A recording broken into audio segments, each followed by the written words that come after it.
అందరికీ నమస్కారాలు. ఈరోజు నీతి ఆయోగ్ ఇది గవర్నమెంట్ ఆఫ్ ఇండియాలో ఒక పాలసీ డెసిషన్ బాడీ. ప్రధానమంత్రి అధ్యక్షులైతే వైస్ చైర్మన్గా నీతి ఆయోగ్ హెడ్ పనిచేస్తారు. వీళ్ళు ఫిజికల్ హెల్త్, మనమందరం హాస్పిటల్కి పోతే మన ఆరోగ్యాన్ని చెక్ చేసుకుంటాం. Overall checkup.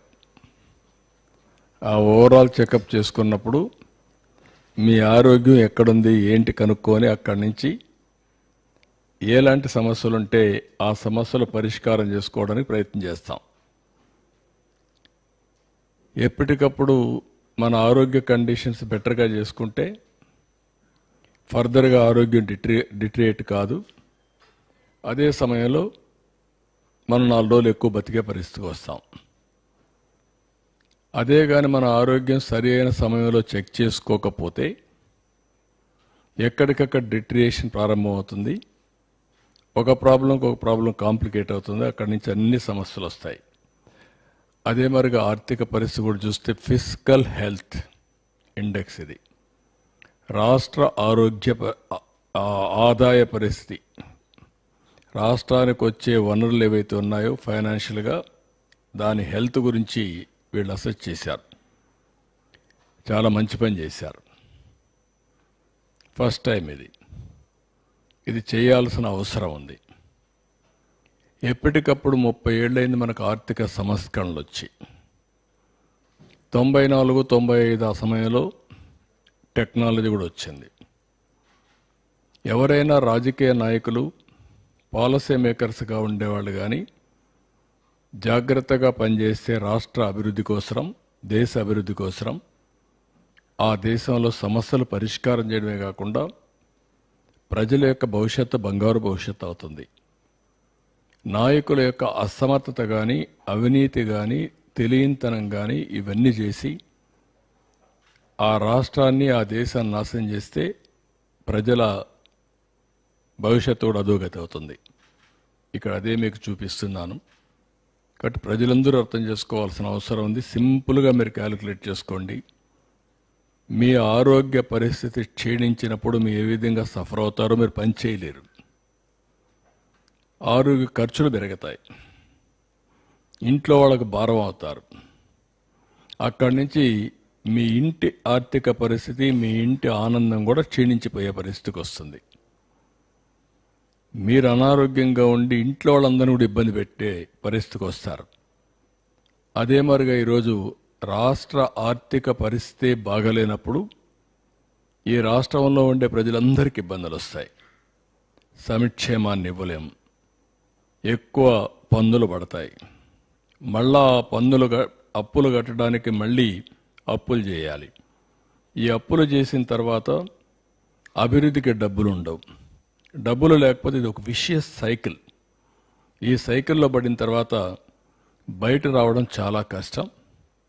అల్టిమేట్గా బాధపడేది ప్రజలే బాధపడతారు. అలాంటి పరిస్థితి నేను మీకు ఎక్స్ప్లెయిన్ చేస్తున్నాను ఈరోజు. దీనికి నేను వెల్కమ్ చేస్తున్నాను. నీతి ఆయోగ్ చేసిన ఎక్సర్సైజ్ని వెల్కమ్ చేస్తున్నా. అందరం కూడా జాగ్రత్తగా రాష్ట్ర భవిష్యత్తు కోసం, దేశ భవిష్యత్తు కోసం అందరం కూడా అధ్యయనం చేసుకొని ఏ విధంగా చేయాలో ఆ విధంగా చేస్తే భవిష్యత్తులో ఈ దేశం బాగుంటుంది నా ప్రగాఢమైనటువంటి నమ్మకం, విశ్వాసం. నెక్స్ట్ ఇక్కడ వీళ్ళు చేసింది నీతి ఆయోగ్ 22, 23కి చేశారు. 18 రాష్ట్రాలు, పెద్ద రాష్ట్రాలు, ఇంకా చిన్నవన్నీ ఉన్నాయి. యూనియన్ టెరిటరీస్ అన్ని వదిలిపెట్టి జనరల్ కేటగిరీ స్టేట్స్ని తీసుకొని 18 చేశారు. ఇది 14, 15 నుంచి 22, 23 వరకు చేశారు. నా లెక్క ప్రకారం దీన్ని ఆర్థిక సంస్కరణలు వచ్చినప్పుడు చేస్తే ఇంకా బాగుంటుంది. అప్పుడు ఏమవుతుందంటే ఒక అసెస్మెంట్ వస్తుంది. ఎవరి పరిపాలనలో ఏ విధంగా రివైవ్ అయిందని కూడా అది ఇన్ కోర్స్ ఆఫ్ టైం వచ్చే అవకాశాలు కూడా ఉంటాయి. ఇక్కడ 5 మేజర్ సబ్ ఇండికేటర్స్ చూశారు, ఇండికేటర్స్ని. 9 మైనర్ సబ్ ఇండికేటర్స్ని కూడా పెట్టారు. Major sub indicators, minor sub indicators. Quality of expenditure, మనం ఖర్చు పెట్టేది ఎక్స్పెండిచర్, టోటల్ ఎక్స్పెండిచర్లో డెవలప్మెంట్ ఎక్స్పెండిచర్ ఎంత పెడుతున్నాం. నేను ఎప్పుడూ చెప్తూ ఉంటాను, సంపద సృష్టించాలి, ముందు డెవలప్మెంట్ మీద ఖర్చు పెట్టాలి, డెవలప్మెంట్ చేయాలి. దీనివల్ల సంపద సృష్టించబడుతుంది, దీనివల్ల ఆదాయం పెరుగుతుంది. ఆదాయం పెరిగినప్పుడు మళ్ళీ ఆ డబ్బుల్ని సంక్షేమానికి ఖర్చు పెడతాం, అదే మరిగా మళ్ళీ డెవలప్మెంట్ కోసం ఖర్చు పెడతాం, మానవ వనరుల కోసం ఖర్చు పెడతాం. అప్పుడు ఇది ఒక సైకిల్ కింద కంటిన్యూగా నిరంతరం ముందుకు పోయే పరిస్థితి వస్తుంది. అందుకనే ఇక టోటల్ ఎక్స్పెండిచర్లో డెవలప్మెంట్ ఎక్స్పెండిచర్ ఏ విధంగా పెడుతున్నాం. టోటల్ క్యాపిటల్ అవుట్లే అంటే క్యాపిటల్ అవుట్లే ఏదైతే జిఎస్టిపి, మన రాష్ట్ర స్థూల ఆదాయం ఎంత ఉందో దానిపైన ఎంత పెట్టారు. Revenue mobilisation, state own resources, revenues, మన ఆదాయం, జిఎస్టిపిలో మనకు వచ్చిన ఆదాయం ఎంత వస్తూ ఉంది. State own revenue, total expenditure, ఎంత ఎక్స్పెండిచర్ పెడుతున్నాం, ఎంత రెవెన్యూ మనం కాంట్రిబ్యూట్ చేస్తున్నాం, అప్పులు చేసి కాదు. Fiscal prudence, gross financial deficit జిఎస్టిపికి, రెవెన్యూ డెఫిషిట్ జిఎస్టిపికి, debt index, interest payment, revenue receipts, ఎంత ఆదాయం వస్తూ ఉంది, దానికి ఎంత ఇంట్రెస్ట్ పే చేస్తున్నాం. అవుట్ స్టాండింగ్ లైబిలిటీస్, ఎంత అప్పు ఉంది, ఎంత జిఎస్టిపి ఉంది. ఇవన్నీ కూడా చేసి డెట్ సస్టైనబిలిటీ, అప్పు చేయడమే కాకుండా అప్పు తిరిగి పే చేసే శక్తి మనకు ఉందా లేదా, అవి చూసిన తర్వాత growth rate of interest repayments కూడా పేమెంట్స్ ఉన్నాయి. ఇవన్నీ పెట్టుకొని చేశారు. ఇది GSTP at current prices for the year 2022-23 తయారు చేసిన రిపోర్ట్. నెక్స్ట్, ఇది వీళ్ళు ఇచ్చిన రిపోర్ట్. ఈ రిపోర్ట్లో మీరు చూస్తే ఫిజికల్ హెల్త్ ఇండెక్స్ ఒరిస్సా 67.8 ఉంటే మనం 20.9, 3 రెట్లు మనకంటే 3.5 రెట్లు ఉన్నారు, పైనున్నారు.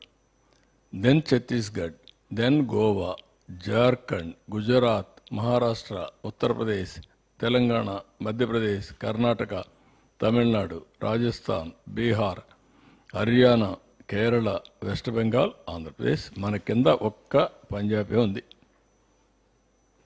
బీమార్ స్టేట్ అని చెప్పుకున్నాడు మన వరకు బీహార్ని, ఆ స్టేట్ కూడా పైన ఉంది. ఇప్పుడు మనం కిందకు వచ్చేసాం. అంటే ఇప్పుడు ఇక్కడ చూస్తే డెట్ సస్టైనబిలిటీ 0, అప్పు తీసుకొని రీపే చేసే శక్తి లేదు. అందుకే ఎవరన్నా డబ్బులు ఇవ్వాలని ఇచ్చే పరిస్థితులు లేరు మనకు. అందుకే ఎఫ్ఆర్బిఎం కూడా లేదు. అంటే ఇంత దారుణంగా చేసి మళ్ళా ఫర్దర్గా ఇది 2022-23 అయితే మళ్ళీ అప్పులు చేసేసారు. అందుకే ఎంఆర్ఓ ఆఫీసులు కూడా తాకట్టు పెట్టారు.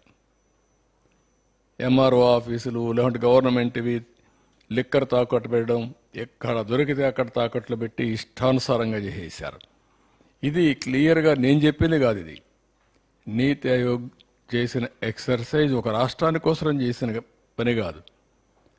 దేశ ఆర్థిక పరిస్థితిని అధ్యయనం చేసి రాబోయే రోజుల్లో దీన్ని ఏ విధంగా ముందుకు తీసుకుపోవాలని ఒక సజెస్టివ్గా అడ్వైజరీ బాడీ అయినటువంటి నీతి ఆయోగ్ తయారు చేసిన రిపోర్ట్ ఇది.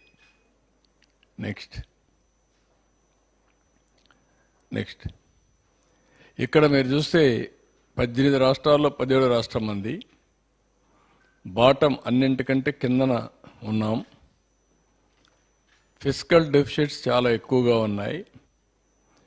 డెవలప్మెంట్ ఎక్స్పెండిచర్ 10% కూడా క్యాపిటల్ ఎక్స్పెండిచర్లో పెట్టలేదు. ఇది సినారియో. దెన్ నెక్స్ట్, ఇక్కడ మీరు చూసినప్పుడు 18-19 క్యాపిటల్ ఎక్స్పెండిచర్ బాగా తగ్గిపోయింది. Social services and economic services సెక్టర్లో 84.3%, 60.1% రెస్పెక్టివ్లీ అనే క్యూములేటివ్ బేసిస్లో ఉండాలి. 18లో ఉంది. అలాంటిది ఇక్కడికి వస్తే పూర్తిగా 18 84.3% తగ్గిపోయింది. దిస్ సోషల్ సర్వీసెస్లో. ఎకనామిక్ సర్వీసెస్లో 60.1% తగ్గిపోయింది. ఇక్కడికి వచ్చినప్పుడు ఇన్ ఫిగర్స్లో చూస్తే సోషల్ సర్వీసెస్ 2,369 కోట్లు, ఇది 360 కోట్లు. ఎకనామిక్ సర్వీసెస్ 16,691, 6,684, మొత్తం 19,061 పెడితే 7,044. ఇది కూడా ఆ రోజు బడ్జెట్. 14-19 లో బడ్జెట్. 19-24 ఎక్కువ బారోయింగ్స్, ఆదాయం పెరగడం, బడ్జెట్ ఫిగర్స్ పెరగడం అన్నీ వస్తాయి. దాంట్లో కూడా తగ్గి పెట్టారు. ఇక డెవలప్మెంట్ ఎక్స్పెండిచర్ అంటే social and economic services. Economic సర్వీస్లో agriculture, irrigation, industries, energy, transport, rural development ఇవన్నీ వస్తాయి. సోషల్ సర్వీస్లో social security, social security, welfare, education, health care ఇవన్నీ వస్తాయి. అంటే అందులో కూడా క్యాపిటల్ ఎక్స్పెండిచర్ పెడతాం. హెల్త్లో హాస్పిటల్స్ కడతాం, ఎడ్యుకేషన్లో స్కూల్ బిల్డింగ్స్ కడతాం, వెల్ఫేర్లో వచ్చే కొందికి సోషల్ వెల్ఫేర్ హాస్టల్స్ కడతాం. ఇలాంటి వేరియస్ దాంట్లో కూడా ఎక్స్పెండిచర్ పెట్టలేదు. నేను చూపని గిరిజనులు పెట్టాను, ఎస్సీలకు పెట్టాను అని మాట్లాడే ప్రభుత్వం ఏ మాత్రం కూడా ఒక్క రూపాయి కూడా పెట్టకుండా వచ్చిన డబ్బుల్ని ఏం చేశారో దిక్కు తెలియకుండా ఖర్చు పెట్టి మొత్తం విధ్వంసం చేసే పరిస్థితికి వచ్చారు. ఆ విషయం నేను పదే పదే చెప్పాను. ఇప్పుడు అదే విషయమే నీతి ఆయోగ్ కూడా కన్ఫర్మ్ చేశారు. నెక్స్ట్ ఇక్కడ మీరు చూస్తే share of capital expenditure to total expenditure and borrowings.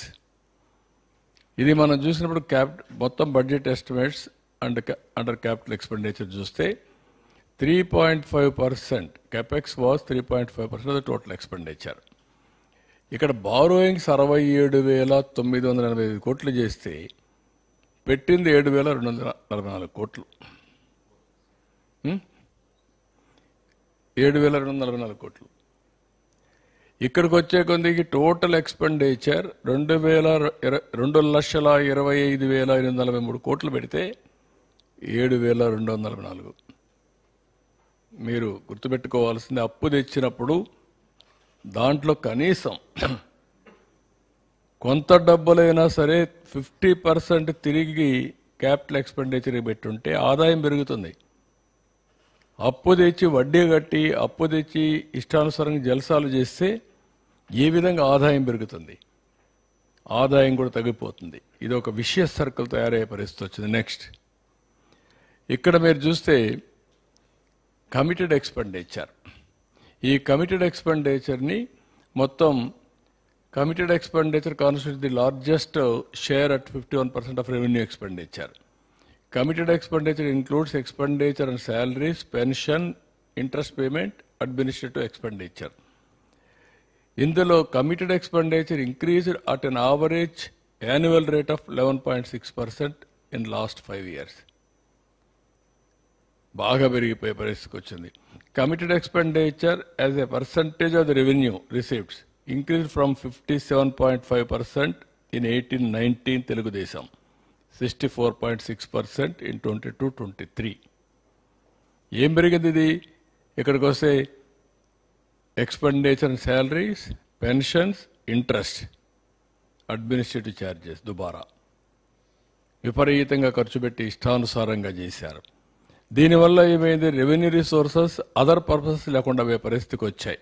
ఇక్కడ ఈ స్లైడ్లో మీరు చూస్తే 57.5% నుంచి 18-19 64.6%. అంటే ఎక్స్పెండిచర్ యాజ్ రెవెన్యూ రిసీప్ట్స్, వచ్చిన ఆదాయంలో ఎక్స్పెండిచర్, కమిటెడ్ ఎక్స్పెండిచర్. ఇది ఎక్కడ ఎస్కేప్ కాలేము. కంపల్సరీ శాలరీస్ పే చేయాలి, ఒక నెల 2 నెలలు డిలే అవుతుంది, వడ్డీ పే చేయాలి, జప్తు చేస్తాలో డబ్బులు కూడా తిరిగి ఇవ్వరు. ఇవన్నీ చేసే పరిస్థితికి వచ్చారు. నెక్స్ట్ ఇక్కడికి వచ్చినప్పుడు రెవెన్యూ మొబిలైజేషన్. దానివల్ల ఏమైంది? రెవెన్యూ మీరు చూస్తే own revenue growth as come down 17.1 నుంచి 18-19లో 9.8 పడిపోయింది. దగ్గర 7.3% పడిపోయింది. అదే మరి ఇక్కడ వచ్చేకొద్దికి ratio of state own revenues to GSDP 7.1% నుంచి 6.4% తగ్గిపోయింది. ఇది ఒక 0.6%, 7% తగ్గిపోయే పరిస్థితికి వచ్చింది. ఇక్కడ మీకు క్లియర్గా 17.1 నుంచి 9.8 following growth rate of state own revenues. Next ఇక్కడ మీరు చూస్తే public debt increase at average rate of 16.5, 18-19 నుంచి 22-23 వరకు 16.5% పబ్లిక్ డెట్ పెరిగింది, అప్పులు పెరిగిపోయినాయి. ఇంకొక పక్కన ఇంట్రెస్ట్ పేమెంట్ 15% పెరిగింది, సిఏజిఆర్ 10% పెరిగింది.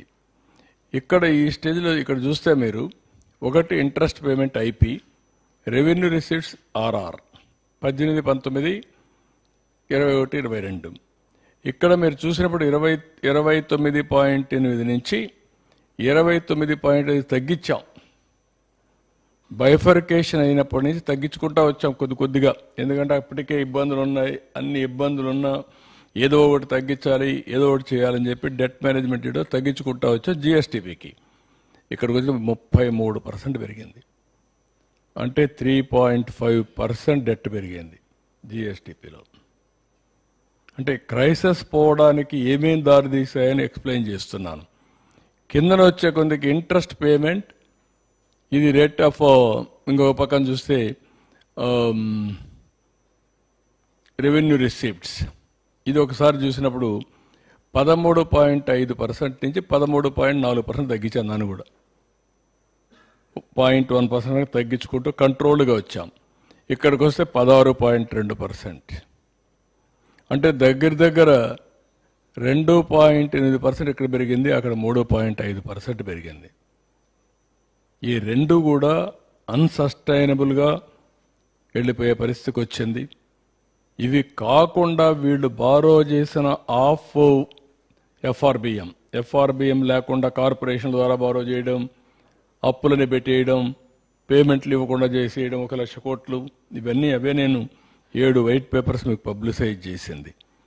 అస్తవ్యస్తంగా ఇప్పటికి కూడా దిక్కు తెలియని పరిస్థితి, వచ్చిన డబ్బులను డైవర్ట్ చేసేయడం, ఇవన్నీ చేశారు. నెక్స్ట్ ఇక్కడికి వచ్చినప్పుడు ఏ విధంగా జరిగిందనేది మీరు చూస్తే, zero debt sustainability, growth rate of interest payments equal to GSDP growth rate. Growth rate of interest payments equal to GSDP growth rate వస్తే అప్పటికి సస్టైనబిలిటీ ఉంటుంది, కాబట్టి బారో చేసే పరిస్థితిలో ఉండలేము. ఇక్కడ చూస్తే 22.7% డ్యూరింగ్ 14-15 నుంచి 18-19 వరకు ఉండేది మనకు. దాన్ని జీరో చేసేసారు 22-23కి వస్తే. ఏ విధంగా చేశారంటే high debt servicing, decrease in capital expenditure, no productive investments, reduced revenues, higher taxes, more borrowings, thereby vicious circle. నేను ఎన్నోసార్లు ఇదే చెప్పాను, Andhra Pradesh is going to become Sri Lanka అని. This is the vicious circle. ఒక మంచి రాష్ట్రాన్ని ఏ విధంగా ఇబ్బంది పెట్టారో మీరు చూస్తున్నారు. ఇక్కడ మీరు చూస్తే 22.7ని జీరో తీసుకొచ్చేసారు. Debt sustainability. నెక్స్ట్ ఇక్కడికి వచ్చినప్పుడు ideal scenario for use of borrowings. ఎప్పుడైనా బారోయింగ్ చేయకపోతే ఏ ఎకానమీ అయినా, అమెరికన్ ఎకానమీ కూడా బారో చేస్తుంది. స్పెండింగ్ ఆన్ క్యాపిటల్ ఎక్స్పెండిచర్ పెడతాం. Increases productive investments in the state, increased revenue, lower taxes, lower borrowings. ఎప్పుడైతే ఎక్కువ పెట్టుబడులు పెడతామో ఆదాయం పెరుగుతుంది. ఆదాయం పెరిగినప్పుడు తక్కువ ట్యాక్స్లు వేస్తాం, అప్పుడు తక్కువ బారో చేస్తాం, ఇంట్రెస్ట్ తగ్గుతుంది. ఈ సైకిల్ కంటిన్యూ అయితే బెటర్ ఇది వస్తుంది. ఇక్కడికి వచ్చినప్పుడు మీరు చూస్తే క్యాపిటల్ ఎక్స్పెండిచర్ కెపాక్స్ 19-20 2.2 ఉంటే అప్పటికి కూడా వీళ్ళంత వరకు పెట్టుకుంటూ వస్తే 1.7కి వచ్చాం. అక్కడి నుంచి తగ్గిపోయి 0.5కి వచ్చేసారు. 0.5 కంటే ఇక్కడ చూస్తే 7,244 కోట్ల రూపాయలు ఖర్చు పెట్టారు 0.5 జిఎస్టిపిలో. 14-19లో 59.15% ఖర్చు పెడితే బారోడ్లో 100 రూపీస్లో 59.15 ఖర్చు పెడితే 19-24 వచ్చేందుకు 22.54 వాళ్ళు spent on capital expenditure. Drastic reduction. ఇది దీనివల్ల నెక్స్ట్ మీరు చూస్తే ఫిగర్స్ మీరు చూసినప్పుడు 59.15% నుంచి 22.54% తగ్గించారు. ఇక్కడ మీరు 3,06,606 కోట్లు గవర్నమెంట్ డెట్, అప్పటికి 1,35,106 కోట్లు. క్యాపిటల్ ఎక్స్పెండిచర్ 79,913 కోట్లు, 1,35,000. ఇక్కడ ఖర్చు పెట్టింది 3,06,600 కోట్లు అయినప్పుడు 69,000 కోట్లు. దేర్బై మీరు డ్రాస్టిక్గా పడిపోయింది. డ్రాస్టిక్గా పడిపోయినప్పుడు సైకిల్లో డెట్ ట్రాప్లో పడిపోయే పరిస్థితికి వచ్చాం. నెక్స్ట్ ఇక్కడ మీరు చూస్తే వాటర్ రిసోర్సెస్ 47,839 కోట్లు ఖర్చు పెడితే వీళ్ళు 20,752 కోట్లు ఖర్చు పెట్టారు. ట్రాన్స్పోర్ట్, రోడ్స్, బిల్డింగ్స్ 8,825 కోట్లు ఖర్చు పెడితే 1,357. మీకు అందుకే గుంతలు పడిపోయినాయి రోడ్లన్నీ. మెయింటైన్ చేయకపోతే గుంతలు పడిపోతే ఏమవుతాయి? ఈరోజు గుంతలన్నీ పూడ్చడానికి మాకు భారీ ఎక్స్పెండిచర్, భారీ సమస్యలు. ఇక్కడ మీరు ఈ ఫిగర్ చూస్తే వాటర్ రిసోర్సెస్ డబ్బులే ఖర్చు పెట్టలేదు. ఈ డబ్బులు కూడా ఓన్లీ ఎస్టాబ్లిష్మెంట్, ఒక్క ప్రాజెక్ట్ పూర్తి చేయలేదు. సోషల్ వెల్ఫేర్ గురించి మాట్లాడతారు. 1,045 కోట్లు అయితే 405 కోట్లు. Women, children, differently abled and senior సిటిజన్స్కి 357 అయితే 186. Information technology, electronics and communications 289, 0. Industries and commerce 1142, 965. ఇక్కడికి వచ్చినప్పుడు tribal welfare 609, 229. Infrastructure and investment 732, 372. అంటే ఇది కూడా మళ్ళా అది 3 లక్షలు, ఇది 1,35,000 కోట్లు డెట్. ఆ ఫిగర్లో మీరు చూసినప్పుడు డెట్ తక్కువ ఉన్నప్పుడు ఎక్కువ ఖర్చు పెట్టాం. డెట్ తెచ్చి ఇష్టానుసారంగా జల్సాలు చేశారు. ఎక్కడ పోయి తెలియదు. మొత్తం రాష్ట్రాన్ని డెట్ ట్రాప్లో నెట్టేసే పరిస్థితికి వచ్చారు. క్యాపిటల్ స్పెండింగ్ దగ్గర 60% తగ్గిపోయింది 5 ఏళ్లలో. 5 ఏళ్లలో మనం పెట్టాం క్యాపిటల్ ఎక్స్పెండిచర్ రెడ్యూస్ బై అప్పటికి ఇప్పటికి ఒక 60% తగ్గే పరిస్థితికి వచ్చింది 14-19కి, 19-24కి. నెక్స్ట్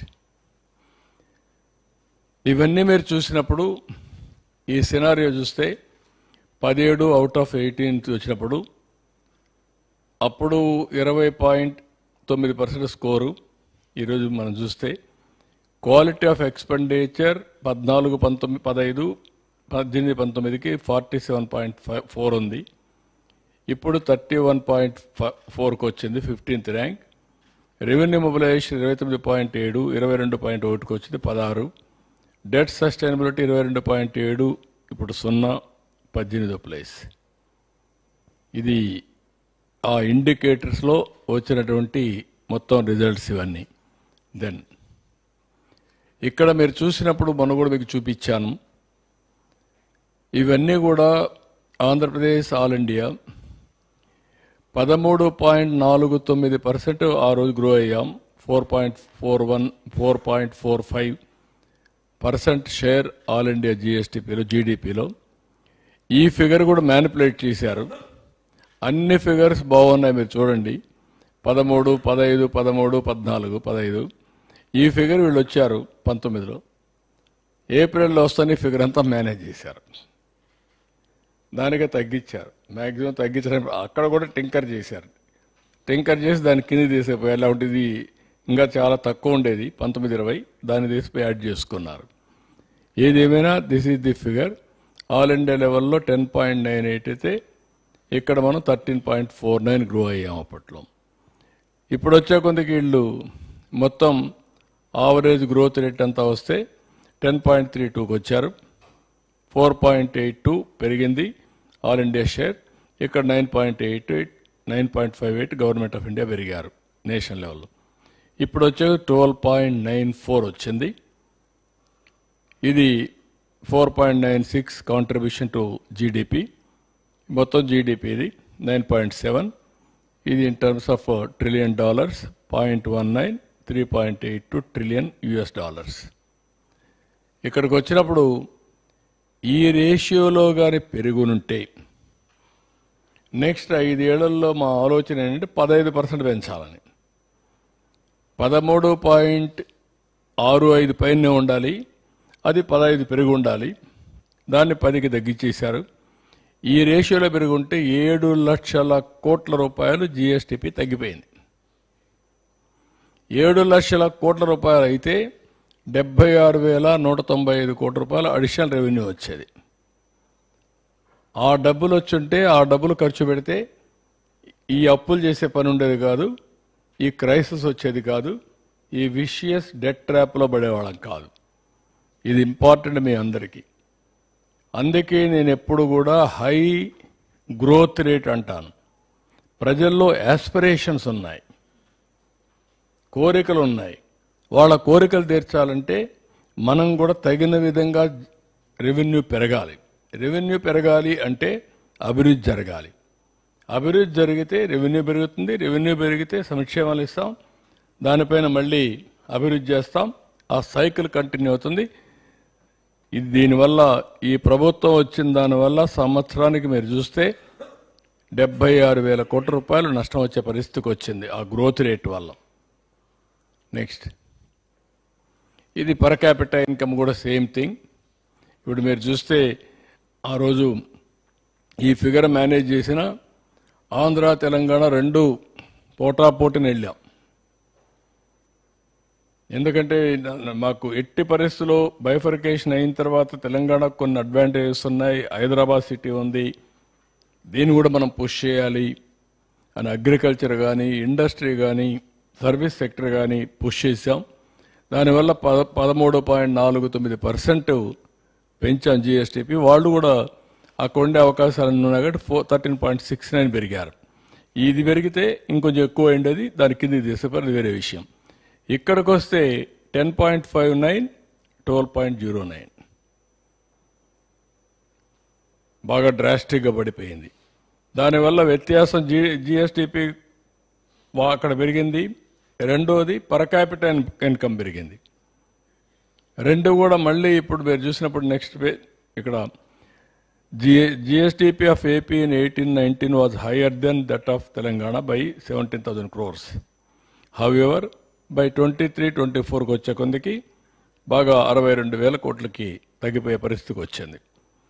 17,000 కోట్లు అయ్యరుండి 62,000 కోట్లు తగ్గే కొందికి పర్ క్యాపిటల్ ఇన్కమ్ డ్రాస్టిక్గా తగ్గిపోయే పరిస్థితికి వచ్చింది. Next page. ఇక్కడ మీరు చూసినట్టు పర్ క్యాపిటల్ ఇన్కంలో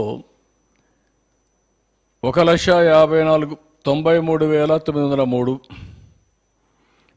విభజన అప్పుడు 1,24,104. ఇక్కడికి వచ్చినప్పుడు 1,54,031, 2,09,848. ఈరోజు మీరు చూస్తే 2,42,479, ఇది 3,56,564. అంటే మీరు ఇండికేషన్ ఏంటి, 55,817 రూపాయల డిఫరెన్స్ని డబుల్ అయిపోయింది. ఇప్పుడు 1,14,085 అయింది 23-24. అంటే ఏ విధంగా వ్యత్యాసం పెరిగిపోయింది అనడానికి ఇది ఒక ఉదాహరణ. ఏ విధంగా వెనకబడిపోతున్నా అనేదానికి ఒక ఉదాహరణ. స్పెండింగ్ కెపాసిటీ తగ్గింది, అప్పులు పెరిగాయి, మొత్తం ప్రజల ఆదాయం పెరిగింది, పర్చేసింగ్ కెపాసిటీ తగ్గిపోయే పరిస్థితికి వచ్చింది. వేరియస్ విషయస్ సర్కిల్లో రాష్ట్రం దెబ్బతినే పరిస్థితికి వచ్చింది. నెక్స్ట్, ఇది సదర్న్ స్టేట్స్ ఒక కంపారిజన్ చూపించాం, మీకు మొన్న కూడా చెప్పాను, ఇది పెద్దగా అవసరం ఉండదు. నెక్స్ట్, ఇక్కడికి వచ్చినప్పుడు రివైవల్ కింద రాష్ట్రాన్ని మళ్ళీ ఫిస్కల్ హెల్త్ ఇండెక్స్ ఇంప్రూవ్ చేయడానికి ఏమేం చేయాలని ఆలోచిస్తున్నాం. దీని మీద ఎన్హాన్సింగ్ క్యాపిటల్ ఎక్స్పెండిచర్ పెంచడం, కమిటెడ్ స్పెండింగ్ చేయడం, దీని మీద రెవెన్యూ సోర్స్ అన్ని కూడా ఏ విధంగా చేయాలనో diversifying revenue sources for a greater resilience తీసుకురావడం, ఎన్ఫోర్ స్ట్రిక్ట్ ఫిస్కల్ డిసిప్లిన్ తీసుకురావడం, ఇవన్నీ కూడా శ్రద్ధ పెట్టాం. We are working in that. ఇక్కడికి వచ్చినప్పుడు డిఫికల్ట్ టైమ్స్లో మేము వచ్చిన తర్వాత మీరు చూస్తే 7 వైట్ పేపర్స్ అని పబ్లిసైజ్ చేశాం. అదే మరిగా కరెక్షన్స్ కోసం నవంబర్లో 24లో బడ్జెట్ని చాలా రోజులు హోంవర్క్ చేసి చాలా కష్టపడి దాన్ని ట్రాక్లో పెడుతూ ఆ ఎక్సర్సైజ్ చేసాం. ఇదైనా పోలవరం డయాఫామ్ వాల్ మళ్ళీ ఇప్పుడు ట్రాక్లో పెట్టి దాన్ని స్టార్ట్ చేసాం. 2022కి పూర్తి చేస్తాం. అదే మరి అమరావతి వర్క్స్ అని కూడా స్టార్ట్ అయినాయి. Visakhapatnam steel plant, Visakhapatnam railway zone, అదే మరిగా డెవలప్మెంట్, ఇవన్నీ కూడా స్టార్ట్ చేసే పరిస్థితికి వచ్చాం.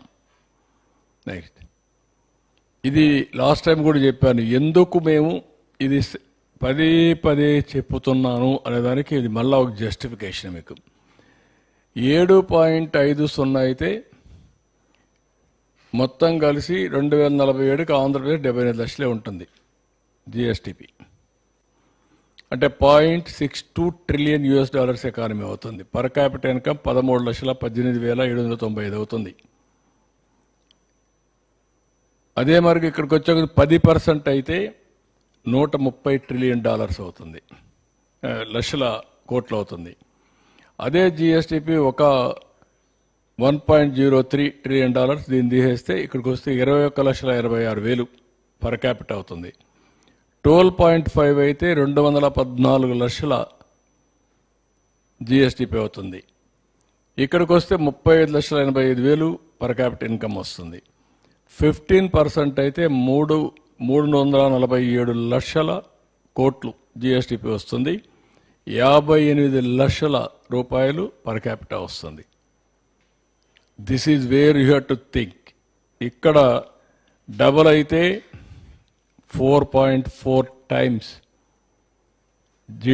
జిఎస్టిపి పెరుగుతుంది, పర్ క్యాపిటల్ పెరుగుతుంది. దీనికి కావాల్సినటువంటి దీని మీద ఆదాయం పెరుగుతుంది, అప్పులు తగ్గుతాయి. ఇంకొక పక్కన సంక్షేమ కార్యక్రమాలు, ఎంపవర్మెంట్కి డబ్బులు వస్తాయి. ఇది పెరగకపోతే ఇక్కడే ఉంటే ఇక్కడే ఉంటాం. వీళ్ళు చేసినటువంటి అప్పులు చేసిన దానికి వడ్డీ కూడా కట్టలేం. ఆంధ్రప్రదేశ్ రాష్ట్రానికి ఎట్టి పరిస్థితిలో 15+ గ్రోత్ ఉంటే తప్ప మనం సర్వైవ్ అయ్యే పరిస్థితి. ప్రజలకు యాస్పిరేషన్స్ కూడా ఫుల్ఫిల్ చేసే పరిస్థితిలో ఉండం. అదే తెలుగుదేశం ప్రభుత్వం, ఎన్డీఏ ప్రభుత్వం దాన్ని గ్యారప్ చేస్తున్నాం. అందుకే 12.94 గ్రో అయ్యాం. నెక్స్ట్ ఇయర్ నుంచి 15% పైన గ్రో కావాలి. అదే మా ఫైనాన్స్ మినిస్టర్కి, ఫైనాన్స్ సెక్రటరీకి వీళ్ళకు కూడా చెప్తున్నా. దానికి ప్రణాళికలు తయారు చేసుకుంటున్నాం. We are working on that. Next, ఇక్కడ మేము చెప్పిన సూపర్ 6లో ఎన్టీఆర్ భరోసా ఎక్కడా ఇవ్వని విధంగా 3,000 నుంచి 4,000 చేశాం. 2,800 కోట్లు నెలకిస్తున్నాం.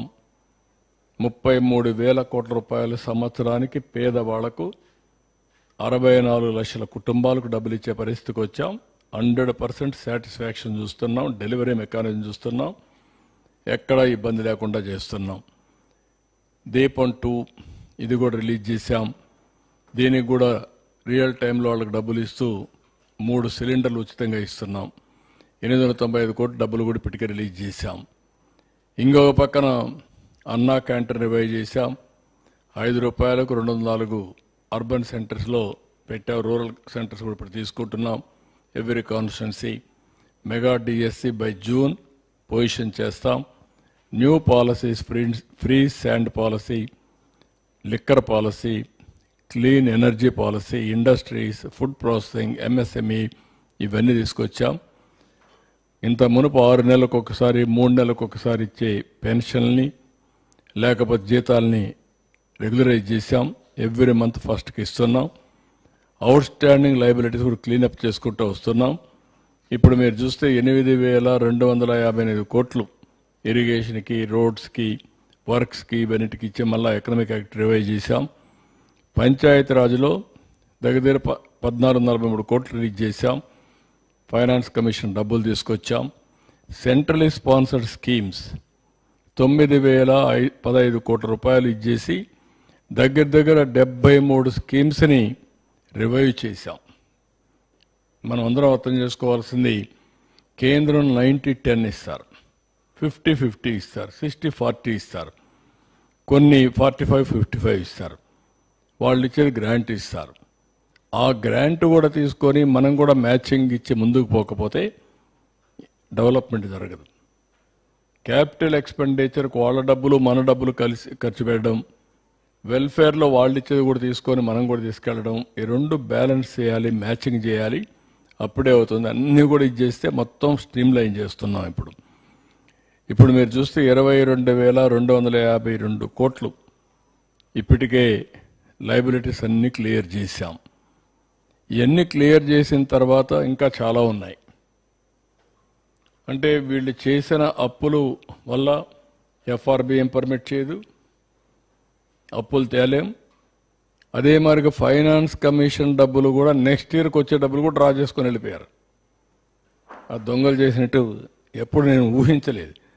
నేనేదో డబ్బులు వస్తాయని మా ఫైనాన్స్ సెక్రటరీ చెప్పి నెక్స్ట్ ఇయర్ ఫైనాన్స్ ఇది ఉంది కదా, కమిషన్ డబ్బులు వస్తాయి చూడమంటే అవి కూడా డ్రా చేసేసారని చెప్పి చావు కబురు చల్లగా చెప్పే పరిస్థితికి వచ్చాడు. అంటే ఈ విధంగా ఏ గవర్నమెంట్ కూడా చేయదు. ఎప్పుడో రావాల్సిన డబ్బులు ముందుగానే ఏదో చెప్పేసి మ్యానిపులేట్ చేసి తీసుకొచ్చే పరిస్థితికి వచ్చారు.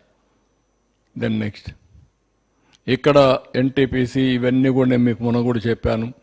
ఎన్టీపీసీ గ్రీన్ ఎనర్జీ లిమిటెడ్ 1,85,000 కోట్లు, ఆర్సలార్ మిత్తల్ స్టీల్ కంపెనీ 1,35,000 కోట్లు, NHPC and Genco 1 lakh crores, ఇది బీపీసీఎల్ 96,000 కోట్లు, రిలయన్స్ 65, ఎల్జీ పాలిమ్ ఎలక్ట్రానిక్స్ 5,000 కోట్లు, టీసీఎస్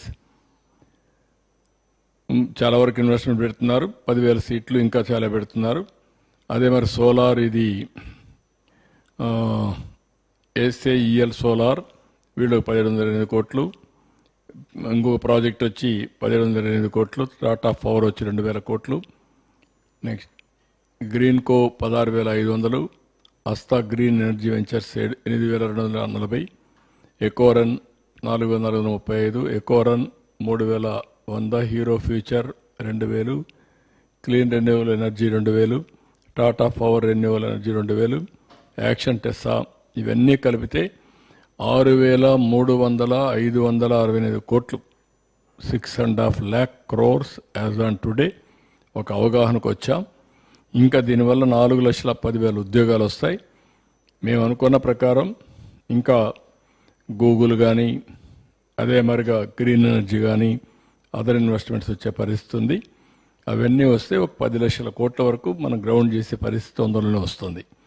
అది చేసి ఒక 6-7 లక్షల ఉద్యోగాలు వస్తాయి. ఇవి కాకుండా ఎంప్లాయ్మెంట్ కోసం మేము చెప్పిన 20 లక్షల ఉద్యోగాల కోసం వీఆర్ వర్కింగ్ ఆన్ దాట్. ఇక్కడికి వచ్చినప్పుడు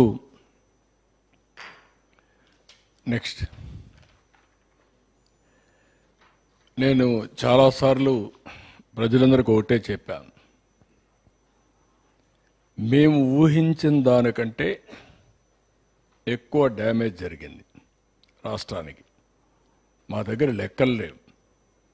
ఆ రోజు మేము బయట పేపర్లో వచ్చేటివి, మాకుండే అవగాహన, వీళ్ళు చేసే వ్యవహారాలు, ఆ రోజు కూడా ఎక్కడ ఇన్ఫర్మేషన్ కూడా రాకుండా, జీవోలు కూడా ఏవి ఆన్లైన్లో పెట్టకుండా, కోర్టు చెప్పినా కూడా ఇవ్వకపోతే మేము ఎప్పటికప్పుడు అనలైజ్ చేసి ఒక ప్రజల్ని ఎడ్యుకేట్ చేశాం. మాకంటే ప్రజల్లో ఇంకా డెప్త్కి వెళ్ళారు. అంటే వాళ్ళ యొక్క ఇంట్యూషన్ పనిచేసింది. అందుకే 93% స్ట్రైక్ రేట్ ఇచ్చారు. ప్రజలు డెస్పరేట్గా ఉన్నారు. ఈ గవర్నమెంట్ వల్ల పూర్తిగా నష్టపోయామని పూర్తిగా నమ్మి విశ్వాసం పెట్టి ఇచ్చారు. మేము వచ్చిన తర్వాత డిగ్ చేస్తూ ఉంటే మొత్తం డిపార్ట్మెంట్స్ అన్ని అనలైజ్ చేస్తే ఊహించనటువంటి నష్టం జరిగింది రాష్ట్రానికి. నేను ఆ రోజు చెప్పినదంతా ఈరోజు నీతి ఆయోగ్ కూడా కన్ఫర్మ్ చేసే పరిస్థితికి వచ్చారు. ఏవైతే 7 వైట్ పేపర్స్ పబ్లిసైజ్ చేసి ఎడ్యుకేట్ చేశామో అది వాళ్ళు కూడా కన్ఫర్మ్ చేసే పరిస్థితికి వచ్చారు. కడాన మీరు చూస్తే బీహార్ స్టేట్ అనుకునే బీహార్ కూడా మనకంటే ముందుండే పరిస్థితికి వచ్చింది. వాళ్ళకంటే వెనకాలన్నాం. ఈ పరిస్థితిలో ఏ విధంగా అప్పులు వస్తాయో కూడా ప్రజలు ఆలోచించాల్సిన అవసరం ఉంది. కానీ అస్తవ్యస్తమైన వ్యవస్థలన్నీ కూడా ఒక్కొక్కటే గట్టెక్కిచ్చాం, ఘాట్లో పెట్టాం. అయితే వెంటిలేటర్ పై నుండి రాష్ట్రాన్ని వెంటిలేటర్ తీసాం, కానీ ఇంకా పరిగెత్తించే పరిస్థితి రాలా. అన్ని వ్యవస్థలు కూడా చిన్న భిన్నం అయిపోయినాయి, ఒక్కొక్కటే పెట్టుకుంటూ వస్తున్నాం. నేను ముందు కూడా చెప్పాను, అభివృద్ధి చేయాలి. అభివృద్ధి చేస్తే సంపద సృష్టించబడుతుంది. సంపద సృష్టిస్తే ఆదాయం పెరుగుతుంది. ఆదాయం పెరిగితే ఆ డబ్బుల్ని మళ్ళీ సంక్షేమానికి అభివృద్ధికి ఖర్చు పెట్టే పరిస్థితి వస్తుంది. ఎప్పుడైతే ఎక్కువ గ్రోత్ రేట్ మనం సాధించగలిగితే రెవెన్యూ కూడా ఎక్కువ వస్తుంది. ఎంత రెవెన్యూ ఎక్కువ వస్తే దానివల్ల మన దగ్గర డబ్బులు కొంతవరకు ఆదాయం పెరుగుతుంది. ఆ ఆదాయాన్ని మళ్ళీ సంక్షేమానికి ఖర్చు పెడతాం, అప్పులు తగ్గించుకునే అవకాశం వస్తుంది. ఇంకొక పక్కన వడ్డీ కూడా తగ్గే పరిస్థితి వస్తుంది. ఈరోజు మీరు చూస్తే అప్పు ఇవ్వని పరిస్థితి వచ్చింది. ఇష్టానుసారంగా వడ్డీ లెఫ్ట్ అండ్ రైట్ పెంచేశారు. ఎప్పుడు కూడా ఒక వ్యక్తి దివాలా తీస్తున్నాడంటే రిస్క్ ఫ్యాక్టర్ ఉంటుంది. ఆ రిస్క్ ఫ్యాక్టరీతో వడ్డీ కూడా పెంచేస్తారు. అందుకే 4 రూపాయలు వడ్డీ అంటారు, 5 రూపాయలు వడ్డీ అంటారు. అమారిగా వీళ్ళు కూడా అమారీ చేసే పరిస్థితికి వచ్చారు. ఇప్పుడంతా కూడా డెట్ రీషెడ్యూలింగ్కి వెళ్తున్నారు. రీషెడ్యూలింగ్ మనం మొత్తం మళ్ళా కట్టేసి రీపే చేసి ఆ ఇంట్రెస్ట్ తగ్గించుకొని మళ్ళీ ఏ విధంగా చేయాలనో క్లీనప్ చేయాలనుకుంటున్నాం. మారిటోరియం కూడా అడుగుతున్నాం. డెట్ స్వాపింగ్ అనలేం కానీ రీషెడ్యూలింగ్ అయ్యింది. నీకు స్వాపింగ్ ఎక్కడే సార్ డెట్ వాళ్ళు. కాబట్టి మెథడాలజీ ఏమైనా గవర్నమెంట్ ఆఫ్ ఇండియాతో మాట్లాడి అన్ని బ్యాంక్స్తో మాట్లాడి అవన్నీ చేస్తున్నాం. ఇవన్నీ చేసి దీన్ని రాబోయే రోజుల్లో నేను చెప్పిన ఫిలాసఫీ ప్రకారం మోర్ మనీ ఉంటే మోర్ క్యాపిటల్ ఎక్స్పెండిచర్ పెడతాం, మోర్ గ్రోత్ రేట్ వస్తుంది, మోర్ రెవెన్యూ వస్తుంది, సస్టైనబిలిటీ వస్తుంది. ఆ సస్టైనబిలిటీ వస్తేనే ప్రజలకు ఎంపవర్మెంట్ జరుగుతుంది. మేము చెప్పిన సూపర్ 6 ఇస్తాం, ఇంకా బెటర్గా ఇస్తాం, P4 తీసుకొస్తాం. ఇలాంటివన్నీ చేసి మళ్ళీ డెవలప్మెంట్, వెల్ఫేర్ రెండు కూడా బ్యాలెన్స్ చేసుకుంటూ పర్ క్యాపిటల్ ఇన్కమ్ పెంచితే బెటర్ లివింగ్ స్టాండర్డ్స్ వస్తాయి. ఆదాయం పెరగాలి, సంవత్సరం తలసరి ఆదాయం పెరగాలి, తలసరి ఖర్చు తగ్గాలి. మీరు చూస్తే ఇప్పుడు నేను చూపించలే కానీ ఒక స్లైడ్లో తలసరి ఆదాయం తగ్గింది, తలసరి అప్పు పెరిగింది.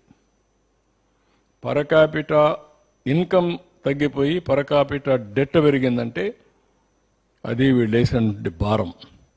దీనికోసమే నేను ప్రజలందరినీ కోరుతున్నా. కొంతమందికి కొన్ని ఆలోచనలు ఉన్నాయి, ఏంటి ఇంకా అయిపోలేదని. నేను ఎన్నోసార్లు చెప్పాను, 3 సార్లు ముఖ్యమంత్రిగా చూశాను, కానీ 3 సార్లు లేని ఇబ్బంది ఈసారి చూస్తున్నాను. విశ్వ ప్రయత్నాలు చేస్తున్నాను. అన్ని విధాల ఎంత పుష్ చేయాలంత పుష్ చేస్తున్నాం. కానీ ఇప్పటికి కూడా ఇంకా పూర్తిగా కంట్రోల్కి తెచ్చే పరిస్థితి రాలేదు.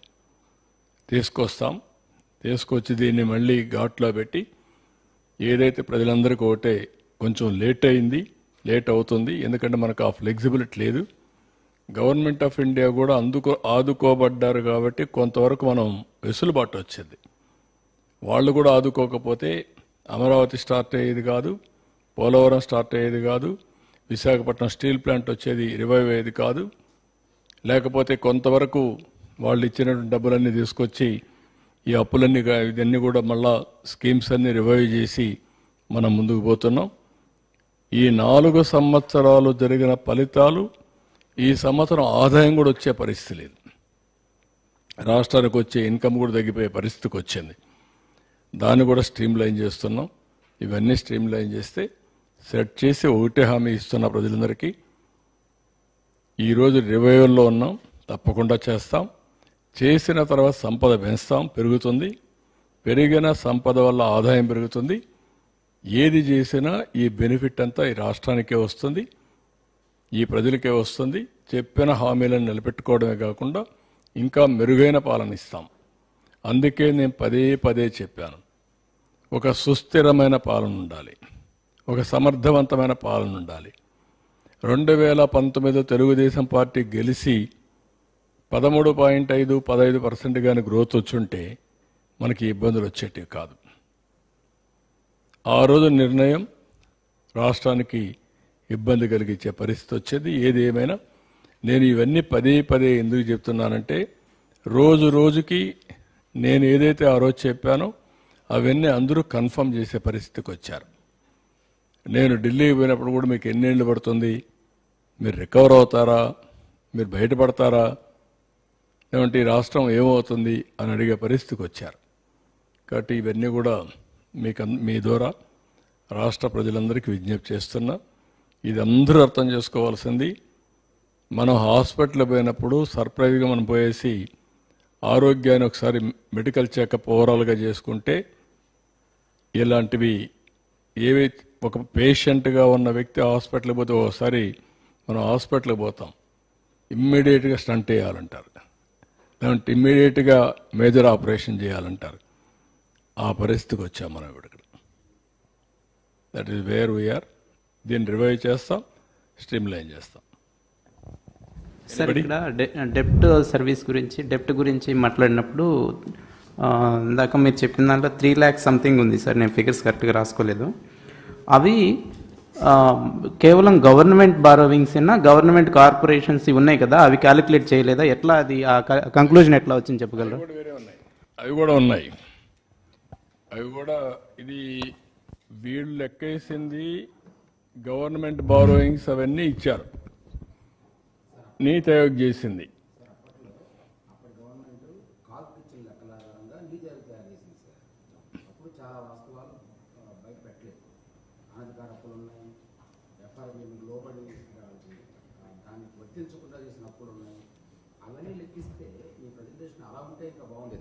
ఇది నీతి ఆయోగ్ రిపోర్ట్. అంటే నేనేమంటాను, నీతి ఆయోగ్లోనే ఈ విధంగా ఉంటే మనం ఎక్కడున్నాం, మీరు ఆఫ్ బారోయింగ్స్ అవన్నీ ఎక్కడున్నాం, మన వైట్ పేపర్లో ఇచ్చాం మనం. కాదు సార్, ఇదే పారామీటర్స్లో అవన్నీ కనుక కలెక్ట్ చేసి కనుక చేస్తుంటే ఎంత ఘోరమైన పరిస్థితితో ఇంకా కళ్ళగట్టేది సార్. అది కూడా ఒకసారి ఇస్తాను. ఇది పార్షియల్గానే చెప్పినట్టు సార్. ఇది పార్షియలే. ఇది వాళ్ళు ఇచ్చిన లెక్కని చూసి చెప్పాను తప్ప మనం మొత్తం చేసింది కాదు. మనం ఇచ్చిన లెక్క వేరే ఉన్నాయి. వైట్ పేపర్లో చాలా డెప్త్కి వెళ్ళి ఇచ్చాం. అదే అందుకనే మనం ఆ పెండింగ్ పేమెంట్స్ కూడా దీంట్లో లేవు, అవన్నీ లేవు కాబట్టి అవి యాడ్ చేసి ఇంకా వరస్ట్గా ఉన్నాం. అదే మొత్తం వాళ్ళు చేసినట్టు ఫైనాన్స్ కమిషన్ బారోయింగ్స్ కూడా ముందు చేసుకున్న డబ్బులు కూడా లేవు, ఎవ్రీథింగ్. అందుకే నేను ఏమంటానంటే, ఎవడు ఊహించనటువంటి ఆర్థిక పరిస్థితిని తీసుకొచ్చారంటే రాష్ట్రంలో, నెవర్ వీ ఎక్స్పెక్టెడ్. మొన్న వైట్ పేపర్స్ ఇచ్చాం, కానీ ఇప్పుడు నేను జస్టిఫికేషన్ ఎందుకు చేశానంటే, నీతి ఆయోగ్ ఇచ్చిన రిపోర్ట్ని బేస్ చేసుకుంటేనే ఈ పరిస్థితి ఉంది. నీతి ఆయోగ్ ఓన్లీ వాళ్ళు ఇచ్చిన లెక్క ప్రకారమే చేశారు. వాళ్ళు ఎఫ్ఆర్బిఎంలో వచ్చినట్టు చేశారు తప్ప మిగిలిన లెక్కలు వాళ్ళు చేయలేదు. అది చేసి ఆఫ్ బారోయింగ్ కానీ లేకపోతే ఏదైతే అప్పులు ఇప్పుడు ఉన్నటువంటి అవుట్ స్టాండింగ్ బిల్స్ కానీ ఇవన్నీ చూస్తే ఎక్కడికి వెళ్ళిపోతాయి. అదే సమయంలో వీళ్ళు గవర్నమెంట్ ఆఫ్ ఇండియా ఇచ్చిన డబ్బులు కూడా ప్రోగ్రామ్స్కి ఇచ్చిన డబ్బులు డైవర్ట్ చేసేసి యూసీసీ ఇవ్వకపోతే మేము ఢిల్లీకి పోతే మేము వాళ్ళని అడిగితే వాళ్ళకు విష్ లిస్ట్ ఇచ్చేవాళ్ళు.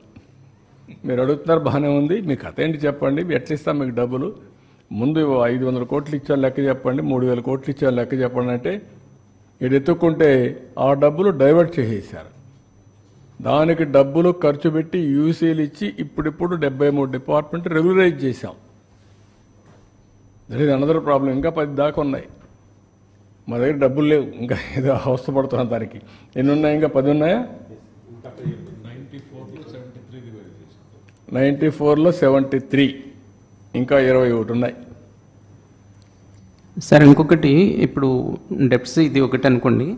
రెండోది, మీరు క్యాపెక్స్ డిస్కస్ చేసినప్పుడు capital expenditure even social service expenditure కూడా డిక్లైన్ అయిందని చెప్పారు.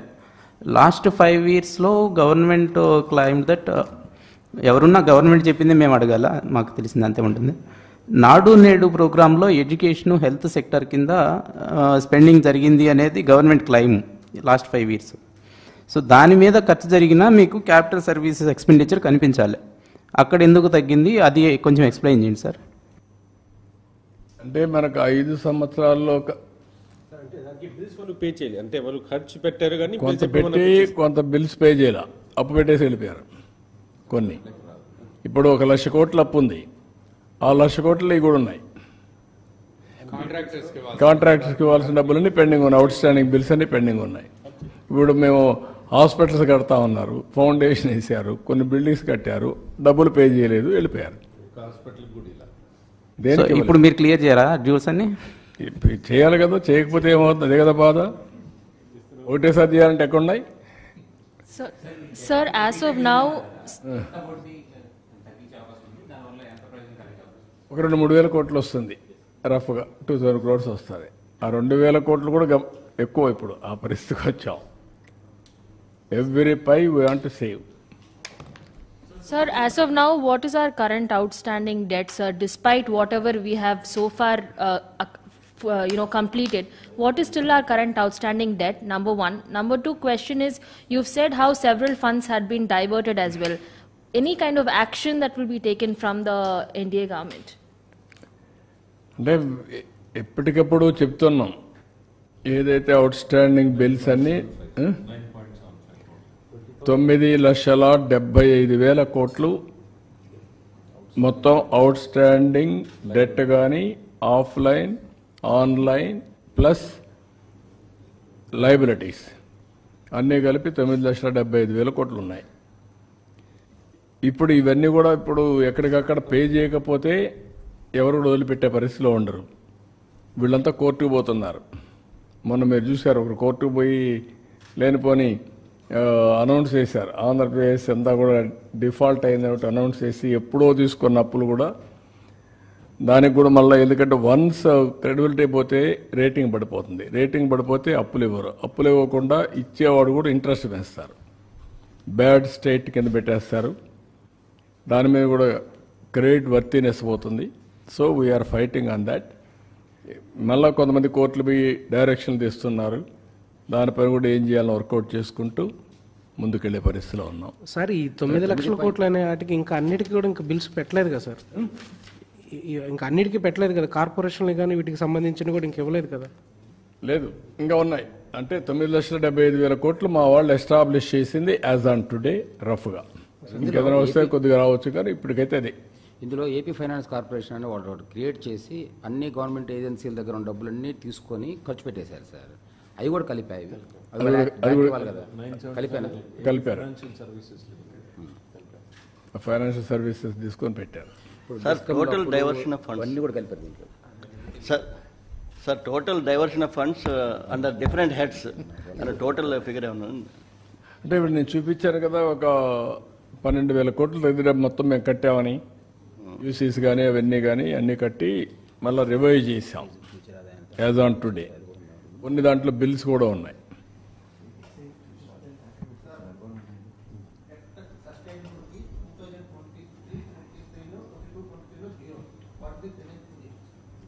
ప్రజెంట్ కూడా జీరోనే, ఇంకా దాన్ని రివైవ్ చేయాలి ఇప్పుడు. అందుకనే ఫ్లెక్సిబిలిటీ లేకుండా చేశారని చెప్పాను కదా సార్. ఏ పారామీటర్ అంటే దానికి ఏమేమి పారామీటర్స్ చూస్తున్నారు జీరో అనే కంక్లూజన్కి రావడానికి? నాకు చెప్పా కదా, ఒక లాస్ట్ స్లైడ్కి వెళ్ళు, అక్కడ ఎంత అయితే మనం ఇంట్రెస్ట్ పేమెంట్ చేస్తామో రెవెన్యూ ఈక్వల్ అయితే చూపించే. బ్యాక్ వెళ్ళు, ఆ స్లైడ్లో back back back interest payment increases more than ఇంకా back back back back back back back ఇది మీరు చూసే growth rate of interest payments equal to GSDP growth rate. More than దానికంటే ఇది పెరిగిపోతాయి. జిఎస్టిపి కంటే ఇంట్రెస్ట్ ఎక్కువ పెరిగిపోయింది అనుకోండి, అయిపోయింది. ఇంకా అప్పిచ్చేవాళ్ళు ఉండరు. అంటే జిఎస్టిపి వల్ల మీకు సపోజ్ ఈసారి జిఎస్టిపి పెరిగింది 12%, 12.94. దాంట్లో జిఎస్డిపి 12.94 అంటే ఎంత వస్తుంది మొత్తం 16 లక్షల్లో? మనకు 16 అంటే 14,40,000 నుంచి 16 లక్షల వచ్చింది sir. So increases by 12.94%. Interest rate sir is increasing more than 12.94%. అదే మెయిన్ గా భారం ఎక్కువ పెరుగుతుంది. అంటే ఈ సంవత్సరం మన back and more than back 12% పెరిగితే then it is debt system zero. ఇంకా బ్యాక్ ఎక్కడ ఉందో ఇది ఇక్కడ అది చూపిస్తాం అనుకున్నాం. గ్రోత్ రేట్ మన ఇప్పుడు ఇయర్ గ్రోత్ రేట్కి వెళ్ళండి, అప్పుడు ఒక ఐడియా వస్తుంది. ఇయర్ గ్రోత్ రేట్ అంటే దాంట్లో మళ్ళా రేట్ ఆఫ్ ఇంట్రెస్ట్ లేదు, ఇంట్రెస్ట్ పేమెంట్స్ లేవు. Next next next next next మళ్ళీ మొదటికి వచ్చా, లాస్ట్కి పోవాలి. ఓకే, అక్కడ మీకు ఏదైతే మనకు ఎవ్రీ ఇయర్ లాస్ట్ ఇయర్ కంటే ఈ ఇయర్ 12.94% గ్రోత్ రేట్ పెరిగింది. అంటే 14,50,000 నుంచి 1,20,000 30,000 కోట్లు పెరిగింది. అదే ఇంట్రెస్ట్ పేమెంట్స్ దానికంటే ఎక్కువ ఉన్నాయనుకోండి, ఇంకా డబ్బులు ఇవ్వరు, బారో చేయడానికి లేదు. ఎప్పుడు కూడా జిఎస్టిపి ఎంత పెరుగుతుందో ఆ ప్రపోర్షన్ ప్రకారం మీరు పెంచుకునే అవకాశం ఉంటుంది. ఇంకొకటి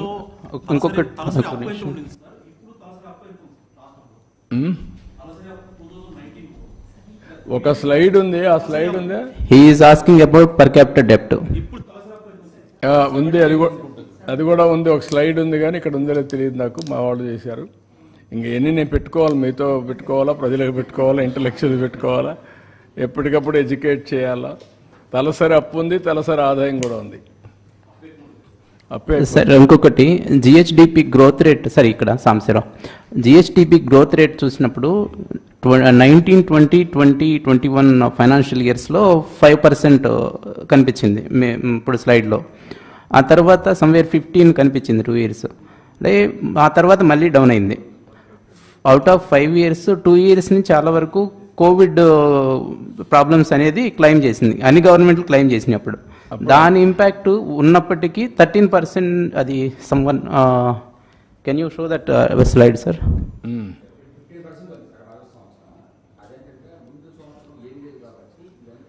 అదే లో బేస్లో ఉన్నప్పుడు ఏమీ లేనప్పుడు నెక్స్ట్ ఇయర్కి ఆ బేస్ నుంచి పెరుగుతుంది ఆటోమేటిక్. అంటే యావరేజ్లో కొంచెం తగ్గినప్పటికీ గ్రోత్ రేట్ కనిపిస్తుంది. అంత గ్రోత్ రేట్ ఉన్నా కానీ ఎందుకు ఫైనాన్షియల్ హెల్త్ ఇలా డిటరియేట్ అయ్యింది అనేది. మీరు వచ్చింది ఏంటంటే నీకు ఆదాయం 100 రూపాయలు వస్తుంది, ఒకసారి ఏదో నువ్వు యాక్సిడెంటే నీ జాబ్ కూడా పోలేదు, కట్ చేశారు, నువ్వు 1000 రూపాయలు అప్పు చేసావు, ఏమవుతుంది? కట్టాలి కదా వడ్డీ, ఎవరు కడతారు? అదే జరిగింది ఇక్కడ. నీకు ఇబ్బంది వచ్చింది, నువ్వు ఖర్చులు తగ్గించుకోవాలి, తప్పదు. కానీ ఎక్కడో ఎవరన్నా దానం అన్న చేయాలి. రెండు చేయకపోతే ఎక్కడి నుంచి వస్తాయి డబ్బులు? ఇష్టానుసారం ఖర్చు పెట్టి ఇష్టానుసారంగా దుర్వినియోగం చేసి రాష్ట్రాన్ని అధోగతి పాలు చేశారు.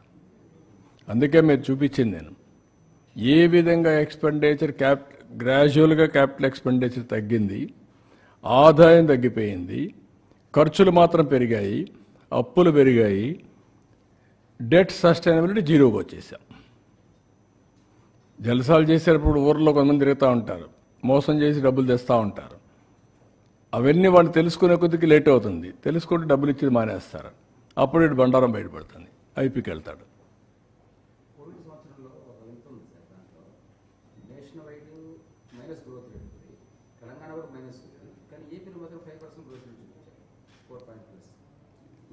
అంటే నేను అక్కడ చూపించిన దాంట్లో ఇక్కడ ఇది పర్ క్యాపిటల్ ఇన్కమ్ చూడండి, అక్కడ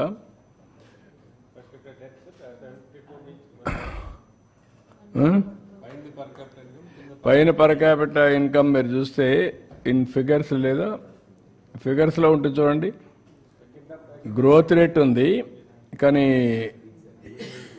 ఎంత ఉందని అప్పటికి ఇప్పటికి పర్ క్యాపిటల్ డెట్ ఎంత ఉంది, పర్ క్యాపిటల్ ఇన్కమ్ ఎంత ఉంది. పర్ క్యాపిటల్ డెట్ అయితే 24కి 1,44,336, పర్ క్యాపిటల్ ఇన్కమ్ వచ్చి 2,34,040 ఉంది. That is where we are now. ఇంకా మీరు చెప్పింది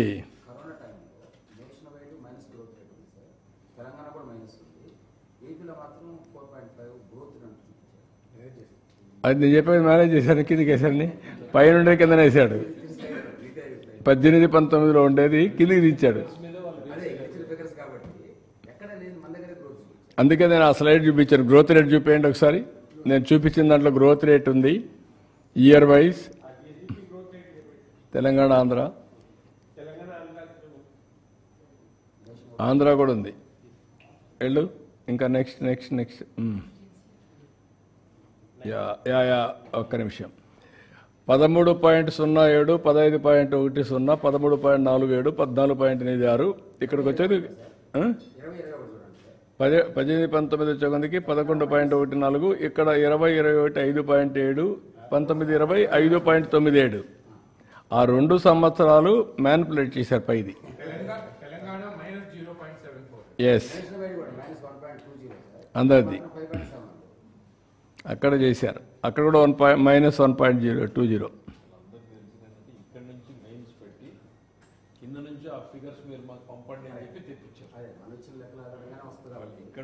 కొంతవరకు వాళ్ళు కూడా వెరిఫై చేస్తారు, కానీ కరోనా సమయంలో వెరిఫై చేయలేదు. సార్, ఓవరాల్గా నీతి ఆయోగ్ రిపోర్ట్ కావచ్చు, ఇప్పుడు మీరు చెప్పిన మొత్తం చూస్తే వైజాగ్ స్టీల్ ప్లాంట్కి మనం ఏ విధంగా రివైవ్ ప్యాకేజ్ అడిగామో, ఆంధ్రప్రదేశ్ ఆర్థిక పరిస్థితి గురించి కూడా రివైవ్ ప్యాకేజ్ అనుకోరే అవకాశం ఉందా సార్? నిన్ను పంపించాలి ఇప్పుడు నెగోషియేటర్. అలయన్స్ ధర్మంలో ఏమన్నా వస్తాయేమో చూడండి. నిన్ను పంపించాలన్న నెగోషియేటర్గా నువ్వైతే సరిపోతావు. కాదు, ఏదైనా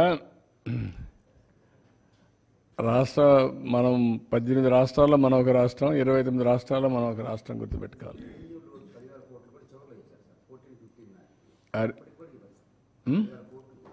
అది కూడా వచ్చింది. రెవెన్యూ లోటు వచ్చింది, ఫైనాన్స్ కమిషన్ డబ్బులు వచ్చాయి. ఎక్కడ దొరికింది అక్కడ పూర్తి చేశారు. అదే ఆ 10,000 వచ్చింది, 15,000 లాగారు. ఎంత ఇదండి? 15,000 రెవెన్యూ డెఫిసిట్. ఇదే కాదు, finance commission grant sir 2 years. 2 years the మనకు లగేసింది మొత్తం కలిపి ఆ 5 years పీరియడ్ లో సార్ 39,000 crore ఉంటాయి సార్. అదే 3 years లోనే తీసుకున్నారు. 2 years కి చివరికి మన ఈ పీరియడ్ లేకుండా ముందు ఫస్ట్ 3 లో 23 తీసుకున్నారు. అది కాకుండా రెవెన్యూ డెఫిసిట్ ఫర్ 2015 సార్ ఆ ఇయర్ కి 12,000 crore ఎక్స్ట్రా తీసుకున్నారు. సో మొత్తం కలిపి అంటే ప్యాకేజ్ ఇచ్చినప్పుడు వాళ్ళు అంటే ఫైనాన్స్ కమిషన్ ఒక ప్యాకేజ్ 5 years కి ఇచ్చినప్పుడు ఇయర్ వారీగా కొంత ఇస్తారు, టేపర్ చేసి తీసుకొస్తారు. సో టేపరింగ్ లో అంటే లాస్ట్ కి మనకి హెల్త్ పారామీటర్, ఫిజికల్ ఏదో అడిగేసి మాకు ఇబ్బందులు ఉన్నాయని చెప్పి మేనేజ్ చేశారు. చెప్పే కదా ఎన్ని చేయాలో అన్ని చేశారు సార్. 2019-24లో సుమారు 2,75,000 కోట్ల రూపాయలు వెల్ఫేర్ స్కీమ్స్కి ఖర్చు పెట్టామని చెప్పారు సార్. దాని మీద ఏమైనా ఆడిట్ ఏమైనా జరిగిందా సార్? ఎందుకంటే దాంట్లో 1,000 కోట్ల రూపాయలు అక్రమాలు జరిగినాయని చెప్పేసి. ఇప్పుడు ఇంటింటివి చేయాలన్నా కష్టం కదా. అవన్నీ ఎక్కడ పోయినాయో, ఎక్కడికి వచ్చాయో ఎన్ని చేయాలి, వాళ్ళ వెరిఫికేషన్ చేయాలన్నా మనం మన పనులు చేయాలన్నా, రెండు ఉన్నాయి. చూద్దాం, అది కూడా మీరు చెప్పిన ప్రాబ్లమ్స్ కూడా ఉన్నాయి. ఇప్పుడు అందుకనే కొన్ని డీబీటీ అన్నారు. ఆ డీబీటీ అకౌంట్ల నెంబర్లు కూడా సరిగా లేవు. ఇప్పుడు ఎదిగితే ఎన్పిసిఐ అకౌంట్ కూడా లేవు మా దగ్గర. మనం చూసాం 10% ఇక్కడ రాకపోతే ఫ్లడ్స్లో పంపిస్తే నాకు 3-4 times పట్టింది. ఇప్పుడు ఎన్పిసిఐ అకౌంట్స్ అన్నీ అప్డేట్ చేస్తున్నాం. నేషనల్ పేమెంట్ గేట్వే కింద మొత్తం వచ్చినట్టన్నీ కూడా కార్పొరేషన్ ఆఫ్ ఇండియాది మొత్తం అందరి అకౌంట్లు ఒక 10 రూపాయలు వేసి వాళ్ళ అకౌంట్లో వాళ్ళ నెంబర్లను అప్డేట్ చేస్తున్నాం. సో దట్ ఎప్పుడన్నా అర్జెంటుగా పంపించడానికి. Sir, political ga question adagachcha. You have compared the state finances to be on a ventilator. Not only that, you've also said it's looking like a situation like Sri Lanka. Immediately, what are the kind of measures that the government can bring up to stabilize? No, మేము అప్పుడు చెప్పాం శ్రీలంకతో పోటీ పడుతున్నారని చెప్పాం. ఇప్పుడు చూస్తే నీతి ఆయోగ్ పంజాబ్ కంటే పైన ఉన్నాం, బీహార్ కంటే కింద ఉన్నాం. నేను చెప్పింది వాస్తవాన్ని ఎస్టాబ్లిష్ అయింది. Now we have to revive. నేను అని చెప్పి మొత్తం వదిలేసామనుకోండి, పబ్లిక్ కూడా హెల్ప్లెస్ అవుతారు కదా. I cannot leave at that stage. I have to fight. ఏ విధంగా చేయాలి? అందుకనే మీరు చూస్తే ఇప్పుడు వచ్చిన తర్వాత 3-4 ప్రోగ్రాంలు వెల్ఫేర్ చేశాం. సూపర్ 6లో మిగిలినట్టు కూడా చేయాలి. దానికి కూడా డేట్స్ ఇచ్చాం. అవి కూడా వర్కౌట్ చేస్తున్నాం. అవి కూడా చేస్తాం. ఏ విధంగా తీసుకెళ్లాలో తీసుకెళ్ళి మళ్ళా దీన్ని గట్టెక్కించి రాష్ట్రాన్ని గాడిలో పెడతాం. Will do it. అందుకే మమ్మల్ని నమ్మారు. 93% స్ట్రైక్ రేట్ ఇచ్చారంటే ఒక నమ్మకం, ఒక విశ్వాసం, ఒక ట్రస్ట్. ఆ ట్రస్ట్ని బ్రీచ్ చేస్తే కరెక్ట్ కాదు. వాళ్ళ మారిగా బాధ్యత రాహిత్యంగా పనిచేయలేం, అట్లని చెప్పి ఇచ్చలవిడిగా చేయలేం. నేను అందుకనే ప్రజల్ని కాన్ఫిడెన్స్ తీసుకుంటున్నాను. I want to place everything before public. Time to time ఇస్తాను, నేను అన్నీ చేస్తాను. చేసిన తర్వాత ఏది కూడా సంపద సృష్టించినా, ఆదాయాన్ని పెంచినా, ఆదాయం ఎవరికి చెందుతుంది? It is a public. What all I create wealth, it is a public property. అందుకనే ఇవన్నీ చేసి వాళ్ళకు కూడా గవర్నమెంట్లో డబ్బులు సంపద సృష్టించడమే కాదు, రైట్ టైంలో వాళ్ళకు కూడా వెసులుబాటు రావాలి. లేదు నేను సంపద సృష్టిస్తున్నాను తర్వాత ఇస్తాను, మీరు మాత్రం సఫర్ కండి అంటే సఫర్ అవ్వడానికి సిద్ధంగా లేరు. ఒక మిస్ గవర్నెన్స్, ఒక కరప్ట్ గవర్నెన్స్ చేసినప్పుడు దాన్ని కరెక్ట్ చేసి మళ్ళీ నేను ఏ విధంగా ట్రాక్లో పెట్టడమే కాకుండా వాళ్ళ ఇబ్బందులు కూడా అధిగమించే విధంగా I have to plan it. నేను మొత్తం క్యాపిటల్ ఎక్స్పెండిచర్గా పెడతా, అప్పటి వరకు మీరు వెయిట్ చేయండి, నేనేం మీకు ఇవ్వనంటే that is not fair. That nobody will. వాళ్ళు కూడా సఫర్ అయ్యేదానికి కరెక్ట్ కాదు. మాకు ఓట్లేసింది సఫర్ కావడానికి కాదు, మాకు ఓట్లేసింది రివైవ్ చేస్తామన్న నమ్మకం కోసం. అదే మరి ఆదుకుంటామని, ఆదుకునే బాధ్యత మా పైన ఉంది. డెఫినెట్గా ఎవ్రీ మినిట్ ఐఎమ్ థింకింగ్. అయితే వాస్తవాలు కూడా ప్రజలకు చెప్పకపోతే ఇంకా నేను రాలేదే, లేకుంటే చేసేయలేకపోతున్నాడు, డబ్బులున్నాయి ఎందుకు చేయలేదు, నేను చేస్తా అన్నాడు కదా, నమ్ముకున్నాం కదా అనే ఫీలింగ్కి వస్తున్నారు. అది కూడా చెప్పాలి. ఇప్పుడు గవర్నమెంట్ ఆఫ్ ఇండియా ఇచ్చారు ఒక 15,000 కోట్లు వరల్డ్ బ్యాంక్ నుంచి అమరావతికి ఇచ్చారు. ఒక 12,150 కోట్లు పోలవరానికి ఇచ్చారు. ఒక 11,114 కోట్లు రివైవల్కి ఇచ్చారు. సరే మిగిలిన కొన్ని మేము ఈ వర్క్స్ అన్ని మీద పెట్టడానికి కొంత శాఖ కింద కొంత ఫండ్స్ ఇచ్చారు. కానీ ఆ డబ్బులు నేను వెల్ఫేర్కి ఇవ్వలేకపోతున్నాను. కనీసం అక్కడ పెడితే రివైవ్ అయితే, డెవలప్మెంట్ అయితే నాకు ఆదాయం పెరుగుతుంది. ఆదాయం పెరిగితే ఇస్తాం. ఇంకొంచెం ఫ్లెక్సిబిలిటీ కోసం ఆలోచిస్తున్నాం. ఎక్కడ ఫ్లెక్సిబిలిటీ వస్తే అక్కడ అవసరమైతే బారో చేసైనా సరే I want to give my commitments. తల్లికి వందనం కానీ, లేకపోతే రైతులకు ఇవ్వాల్సిన రైతు భరోసా కానీ I want to give it.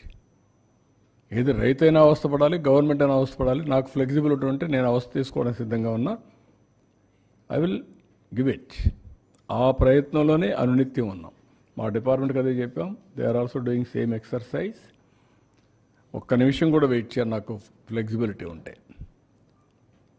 ఇప్పుడే దాని మీద కూడా ప్లాన్ చేసుకున్నాం, వర్కౌట్ చేస్తున్నాం. I will come out. మీకెందుకంటే ఇవన్నీ కూడా మీరు ప్రజలకు తెలియజేయాల్సిన బాధ్యత మనందరికీ మీద ఉంది. ఇట్ ఈజ్ ఓన్లీ అందుకే నేను చాలాసార్లు చెప్పాను, ఒక పబ్లిక్ పాలసీ, ఒక ప్రభుత్వాన్ని ఎన్నుకుంటారు. ప్రభుత్వం ఒక పబ్లిక్ పాలసీ ద్వారా ప్రజల జీవితాలను మారుస్తారు. ఇప్పుడు మీరు ఇక్కడ ఫిగర్స్ చూశారు. ఐటీకి ప్రాధాన్యత ఇచ్చాం, ఇన్ఫ్రాస్ట్రక్చర్కి ప్రాధాన్యత ఇచ్చాం. ఈరోజు తెలంగాణ రాష్ట్రం హైయెస్ట్ పర్ క్యాపిటల్ ఇన్కమ్ ఉంది బికాస్ ఆఫ్ దట్ పాలసీస్. ఈరోజు మేము తీసుకునే పాలసీస్ కూడా లాస్ట్ టైం 48,000 కోట్ల రూపాయలు ఖర్చు పెట్టాం. ఏది ఇరిగేషన్, ఇక్కడ మాత్రం నీరు చెట్లో పెట్టాం, నరేగాలో పెట్టాం. 68,000 70,000 కోట్లు ఖర్చు పెట్టాం. దానివల్ల గ్రౌండ్ వాటర్ రీఛార్జ్ అయ్యింది. ఈ సంవత్సరం మీరు చూస్తే 65% యాజ్ ఆన్ టుడే రిజర్వాయర్లో వాటర్ ఉండే పరిస్థితికి వచ్చింది. 35% మనం వాడే పరిస్థితికి వచ్చాం యాజ్ ఆన్ టుడే. అది పెద్ద సంపద. నెక్స్ట్ ఇయర్కు జూన్లోనే పంటకు నీళ్ళు ఇస్తాం. రాయలసీమలో ఏది కూడా హార్టికల్చర్కి ఇబ్బంది లేకుండా నీళ్ళు ఇస్తాం. It is a continuous process. ఇవన్నీ ఈ విధంగా వెల్త్ క్రియేట్ చేయడానికి మనం ఖర్చు పెట్టే డబ్బులు కూడా ఉపయోగపడాలి. రెండు బ్యాలెన్స్ కావాలి. పబ్లిక్ పాలసీ వల్ల ఈరోజు గవర్నమెంట్ ఆఫ్ ఇండియా కూడా మీరు చూస్తున్నారు, ఎవరైనా సరే ఒక మంచి పబ్లిక్ పాలసీ తీసుకొని ఆ పబ్లిక్ పాలసీ ద్వారా సమర్థవంతంగా అమలు చేయాలి. మళ్ళీ నేను బాగానే డబ్బులు ఖర్చు పెట్టాం, దోచేసాం, రిజల్ట్స్ రాలేదు, అవుట్కమ్ లేదంటే మళ్ళీ కుదరదు.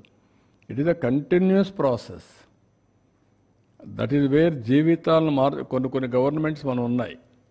ఈరోజు చైనా ఉంది, 78లో వాళ్ళు ఎకనామిక్ రిఫార్మ్స్ తీసుకొచ్చారు, చైనాతో సమానంగా వెళ్ళిపోయారు. మీరు ఒక ఇది పెట్టుకోవాలి, 78లో చైనా ఎకనామిక్ రిఫార్మ్స్ ఇచ్చారు.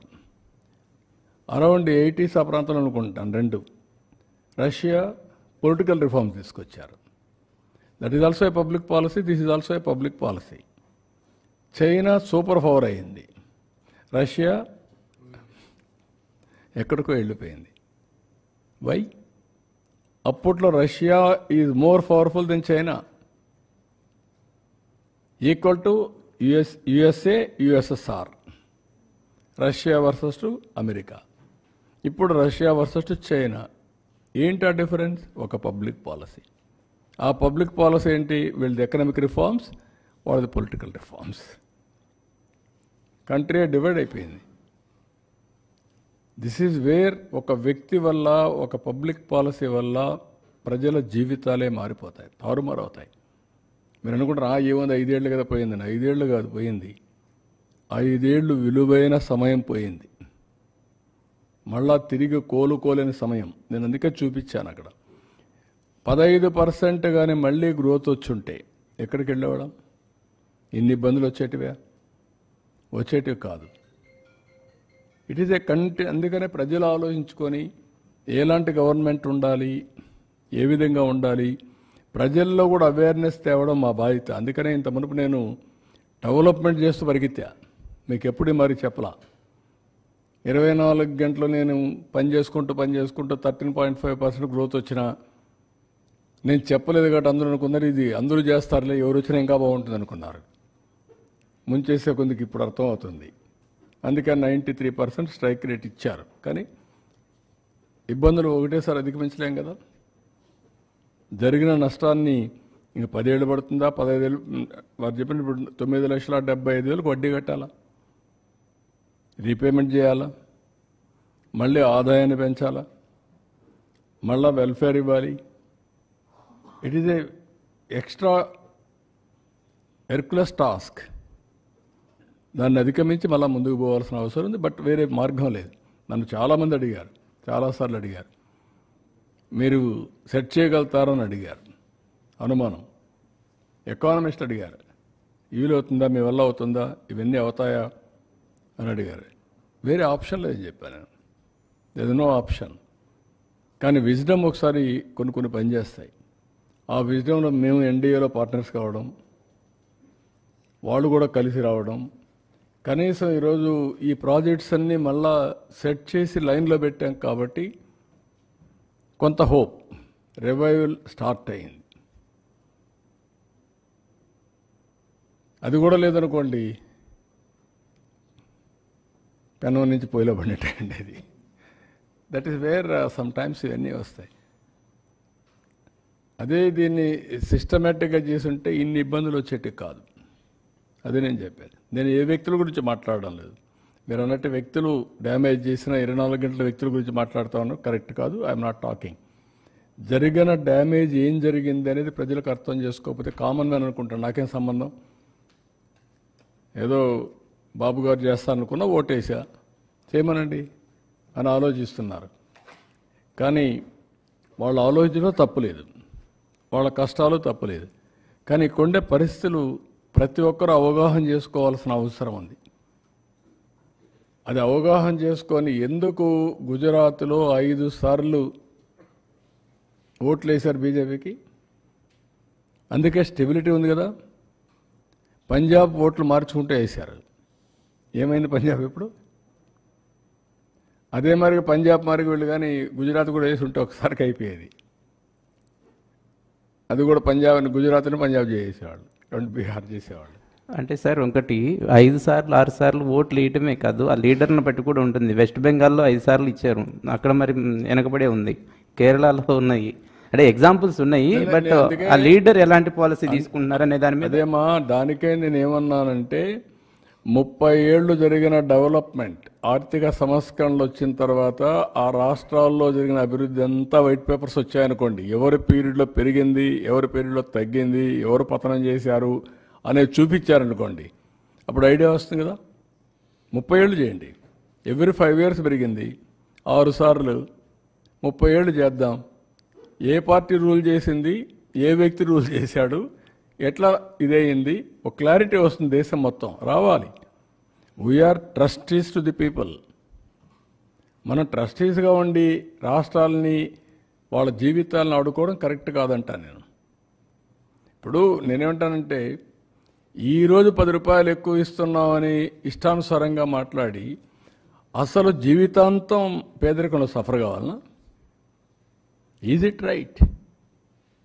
శాశ్వతంగా నేను పేదరికంలో పెడతా, నీ కర్మను అనుభవించు అనే పరిస్థితి రావడం కరెక్ట్గా. సంపద సృష్టించాం, వచ్చింది నేను దోచుకుంటా, 10 రూపాయలు నీకు ఇస్తా, లేదంటే 1 రూపాయి నీకు 10 రూపాయలు నాకు. Is it right governance? Good governance is always good politics. కానీ ప్రజలను కూడా ఎడ్యుకేట్ చేయాలి. ఇంకా చాలామంది మేము ఇంకా ఎడ్యుకేట్ చేయాలని చాలామంది ప్రజల్ని చేద్దాం. కానీ ఎప్పటికప్పుడు వాస్తవాలు చెప్పడం నా బాధ్యత. అందుకే చెప్పాను, అట్లని చెప్పి ఏం భయపడడం లేదు. Will revive, will work hard.